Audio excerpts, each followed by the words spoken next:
क्या हमें blue chip companies या फिर मल्टी बैगर कंपनीज़ के शेयर परचेज़ करने चाहिए, या इसके अलावा क्या हमें सिप इन्वेस्टमेंट करनी चाहिए या फिर रेगुलर स्टॉक मार्केट से शेयर परचेज़ और सेल करने चाहिए। तो इन्हीं सभी सवालों के जवाब देने के लिए मैं यहाँ गुरदीप, मैंने इसके पहले भी 2 वीडियोज़ जो है मैं शेयर मार्केट पे कर चुका हूँ और ये मेरी तीसरी वीडियो है, लेकिन ये फर्स्ट वीडियो है जिसमें मैं अपना फेस जो है आपके सामने लेकर आया हूँ। तो मैं आपको बताना चाहूँगा कि सबसे पहले आपके लिए जानना बहुत ज़रूरी है कि ब्लू चिप जो कंपनीज़ हैं वो कौन सी हैं। तो ब्लू चिप कंपनीज़ में जो है आ जाती हैं जैसे Reliance industries, Tata industries, Hindustan Unilever, इसके अलावा है Infosys, housing development finance, Asian paints, Nestle, HCL और भी इसके अलावा बहुत सारी कंपनीज़ हैं। अगर मैं उनके आपको नाम यहाँ पे बताने लग गया तो सारा जो टाइम है वो उसी पे वेस्ट हो जाएगा, लेकिन मैं आपको सिर्फ कंपनी के नाम नहीं, मैं आपको डीप में जो है नॉलेज प्रोवाइड करने वाला हूँ। ब्लू चिप कंपनीज़ के बीच में और मल्टी बैगर कंपनीज़ के बीच में जो फ़र्क होता है मैं आपको उसके बारे में बता देता हूँ कि जो ब्लू चिप कंपनीज़ होती हैं वो 15 से 20% तक का जो है रिटर्न वो रेगुलर देती है, लेकिन जो मल्टी बैगर कंपनीज़ होती हैं तो उनका कुछ पता नहीं होता कि वो एकदम ऊपर चले जाएं या एकदम नीचे आ जाएं। वो 25%, 50%, 1000% रिटर्न भी दे सकती हैं, लेकिन उसके मुकाबले में किसी टाइम पे वो एकदम 50% गिर भी सकती हैं, ठीक है। लेकिन जो ब्लू चिप कंपनीज़ होती हैं वो ऐसे नहीं होती हैं। वो जैसे जैसे वो कंपनी ग्रो करती है उसके शेयर की जो है वैल्यू बढ़ती है और उसकी वैल्यू बढ़ने से हमारे शेयर का प्राइस बढ़ता है और वो स्लोली एक जो है वर्क करती हैं, ठीक है।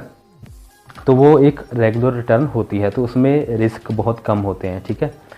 तो जैसे मैंने आपको ऑलरेडी कंपनीज़ के नाम बता दिया है, लेकिन इसके अलावा आपको खुद भी जो है चेक करना होगा कि कौन सी कंपनी जो है अच्छा ग्रो कर रही है और कौन सी कंपनी जो है सिर्फ दिखावे के लिए उसका जो शेयर है एक अपर लेवल पे जा रहा है, लेकिन उस लेवल पे जाकर वो एकदम से नीचे गिर जाता है। तो वो आपको जो है खुद से भी चेक करना होगा, ठीक है। तो मैं आपको बताना चाहूँगा जो मल्टी बैगर कंपनीज़ होती हैं तो 2 तरह की उसमें भी कंपनियाँ होती हैं।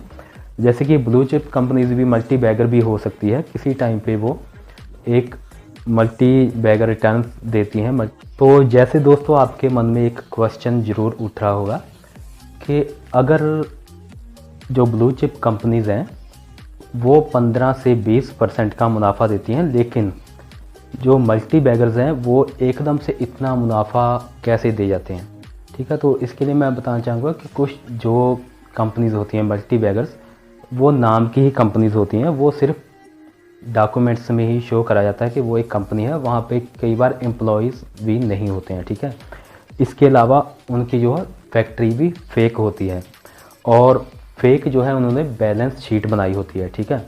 तो इस तरह वो पेपर्स में तो ज़रूर शो कर देते हैं कि वो एक कंपनी है, लेकिन सच में वो कंपनी होती ही नहीं है, ठीक है। तो वो एक तरह पैसा कमाने के लिए वहाँ पे अपना जो है शेयर मार्केट में आते हैं। तो इसी तरह कुछ लोगों की हम बातें सुन के जो है उस कंपनी में पैसा लगा देते हैं और कई बार होता है कि सच में हम मुनाफा ले लेते हैं, ठीक है, और कई बार हमारे पैसे बिल्कुल ही डूब जाते हैं।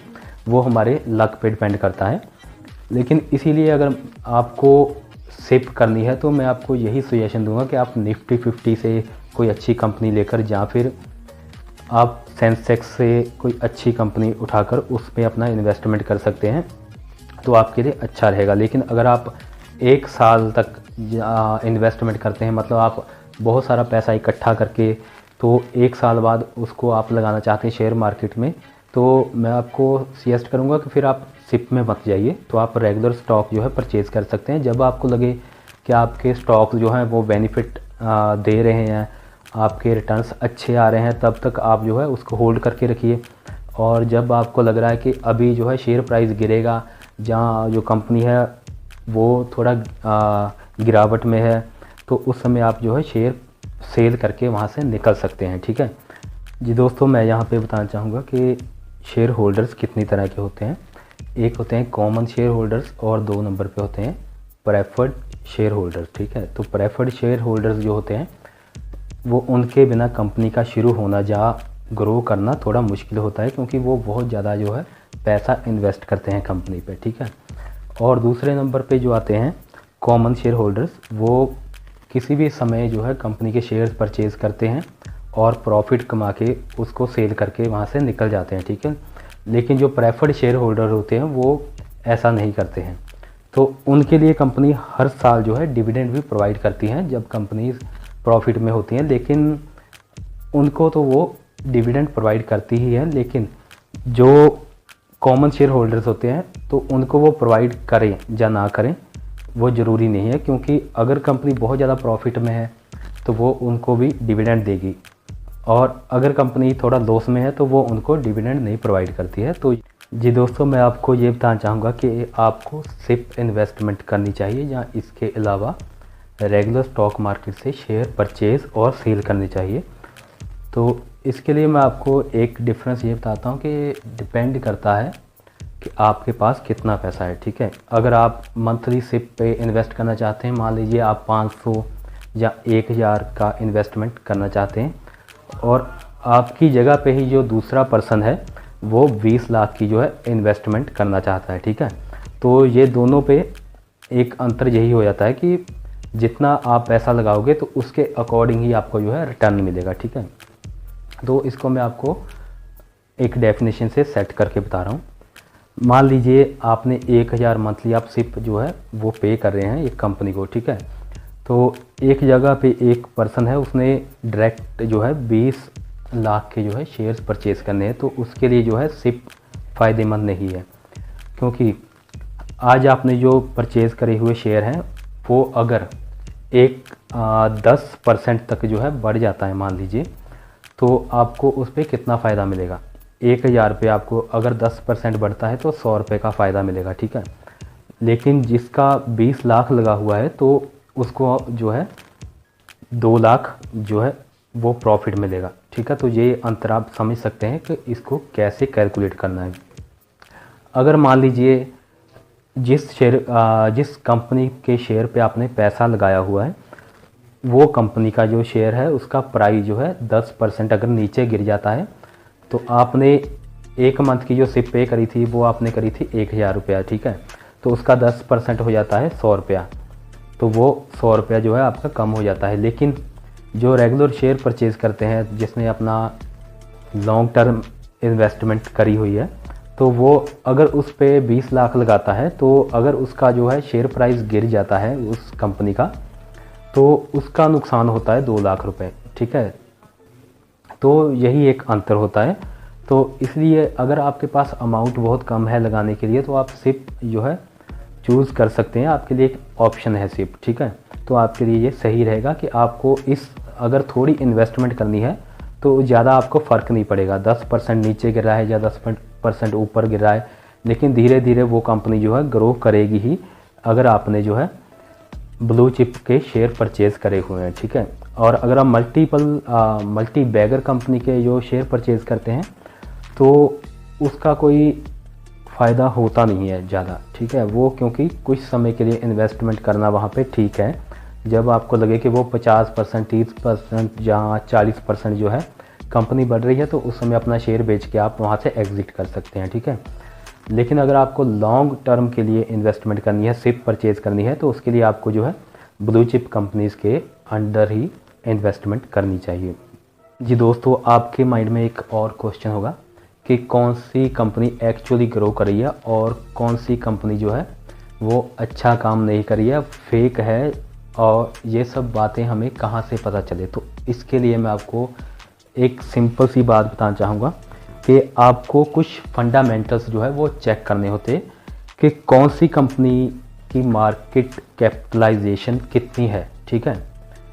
अगर उसकी कैपिटलाइजेशन 1000 लाख करोड़ में है तो वो वाकई ही में एक अच्छी कंपनी हो सकती है, ठीक है। जिसकी मार्केट कैपिटलाइजेशन कम है तो उसके लिए आपको थोड़ा चेक करना होगा, उसकी इन्वेस्टिगेशन ज़रूर करनी होगी आपको, तभी आप जो है अच्छे शेयर्स जो है अच्छी कंपनी के शेयर्स परचेज़ कर सकते हैं, तो आप किसी नुकसान से बच सकते हैं। ठीक है, तो उसमें कुछ फंडामेंटल्स मैं आपको बताना चाहूँगा। एक तो आपको ऑलरेडी बता चुका हूँ कि मार्केट कैपिटलाइजेशन, ठीक है, और नंबर सेकंड पे आती है प्राइस अर्निंग रेशो। तो इसके अलावा है प्राइस टू बुक वैल्यू, ठीक है, प्राइस टू बुक रेशो, ठीक है, और रिटर्न ऑन इक्विटी। तो अगर आप इसके बारे में विस्तार में जानना चाहते हैं तो वो मैं आपको अगली वीडियो में जो है ज़रूर आपको इसके रिगार्डिंग जानकारी लेकर आऊँगा। तो आप अपने जो है कमेंट्स ज़रूर लिखिएगा कि कौन सी वर्डिंग मैंने ऐसी यूज़ करी है जिसका आप डिटेल में जानना चाहते हैं। तो यहाँ पे एक बात मैं आपको और बताना चाहूँगा कि कई बार जो है लिक्विडेशन हो जाती है, ठीक है, और लिक्विडेशन क्या है, कई बार जो है कंपनी ग्रो नहीं कर पाती है अच्छे से, या फिर आप सरल भाषा में उसको बोल सकते हैं कि डूब जाती है। ठीक है, तो वहाँ पे किन शेयर होल्डर्स को जो है फ़ायदा होता है और किन शेयर होल्डर्स को जो है नुकसान होता है, तो उसके लिए मैं आपको ये बताता हूँ कि जो होते हैं प्रेफर्ड शेयर होल्डर्स, तो उनको वहाँ पे थोड़ा प्रॉफिट इस तरह मिल जाता है कि कंपनी जो है अपने एसेट्स सेल करके उनका जो भी खर्चा वहाँ से निकलता है, और इसके अलावा जो उनके प्रॉपर्टीज़ या फिर जो भी उनके ऊपर नीचे के जो खर्चे मिला के जो उनके पास पैसा बचता है, तो वो सबसे पहले जो है अपने प्रेफर्ड शेयर होल्डर्स को उनके शेयर्स की जो है कीमत देते हैं, जहाँ उनको कुछ रिटर्न्स देते हैं, उनको कुछ पैसा देते हैं, ताकि उनका ज़्यादा नुकसान ना हो, क्योंकि वो उनकी इन्वेस्टमेंट बहुत ज़्यादा थी उस कंपनी में। ठीक है, और नंबर 2 पे कॉमन जो शेयर होल्डर्स होते हैं उनकी जो टर्न है वो बाद में आती है। अगर कुछ पैसा वहाँ से बचता है तो वो कॉमन शेयर होल्डर्स के बीच में डिवाइड कर दिया जाता है। अदरवाइज़ अगर कंपनी बहुत ज़्यादा लॉस में होती है तो उनको कुछ भी नहीं मिल पाता है। ठीक है, तो ये जो फ़र्क है बहुत एक बड़ा फ़र्क होता है शेयर होल्डर्स के बीच में। तो दोस्तों रिज़ल्ट यही है कि अगर आप मंथली इन्वेस्टमेंट करना चाहते हैं 1000-2000 रुपया, तो आप जो है सिप इन्वेस्टमेंट कर सकते हैं, आपके लिए बेहतर है। लेकिन अगर आप 6 मंथ बाद या फिर 1 साल बाद इन्वेस्टमेंट करना चाहते हैं तो उसके लिए आपको जो है एक रेगुलर लॉन्ग टर्म जो है इन्वेस्टमेंट कर सकते हैं, तो वो आपके लिए बहुत बेहतर रहेगा। ठीक है, तो वो चॉइस आपकी है कि आपके पास कितना पैसा है और आपने कितना इन्वेस्टमेंट करना है। तो इसके अलावा जैसे मैं आपको नेक्स्ट वीडियो आएगी तो उसमें आपको कंपनी फंडामेंटल्स के बारे में बताऊंगा। तो अभी फ़िलहाल इस वीडियो में इतना ही। अगर आपके माइंड में कोई क्वेश्चन हो इस वीडियो के रिलेटेड या मैं कुछ आपको क्लियर ना कर पाया हूँ तो आप मुझे कमेंट में ज़रूर जो है लिखिएगा, ताकि जो मैं नेक्स्ट वीडियो लेकर आऊँगा उसमें जो है आपके क्वेश्चन ऐड करके और अपनी नेक्स्ट वीडियो में जो है नई जानकारियाँ ऐड करके आपके लिए वीडियोस बनाता रहूँगा। और आप चैनल को सब्सक्राइब ज़रूर कीजिएगा और लाइक कीजिएगा, ताकि इन फ्यूचर आपको और मुझे भी थोड़ी हेल्प होती रहे। ठीक है, तो आज के लिए इतना ही, धन्यवाद।